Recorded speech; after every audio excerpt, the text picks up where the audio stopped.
things I love about Judaism and Judaism's relationship with God is that A, it's a relationship, and so it's dynamic, and B, it's very cyclical, and it's all the time. So in the morning, we wake up, and if you're following a traditional liturgy, you praise God, acknowledge to yourself, acknowledge to the world verbally out loud, I'm restored, I'm alive.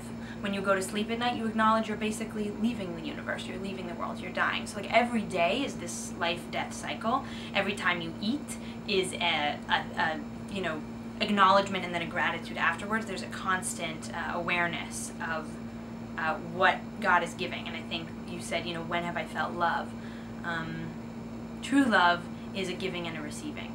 And so I think when you ask what is God, I mean, everything is God. There's a beautiful teaching in Judaism that I've really been learning more and more about, which is, I think it's Ani po az hakol po. So if I am here, then the universe is here. In other words, like my very existence proves God's existence, proves your existence.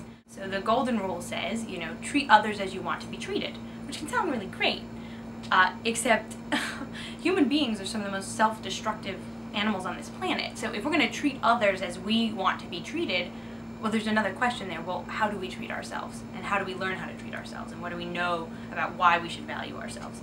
And so for me, I've learned how to actually enact that rule by having a relationship with God, because ultimately, there's another teaching, you know, we are made in the image of God, that which God equals perfection, or whatever that could mean. That's hard to understand, but infinity. Like, we're finite, the physical world is finite, God is infinite. And I feel like God is that missing piece in that understanding of how we're supposed to live in the world.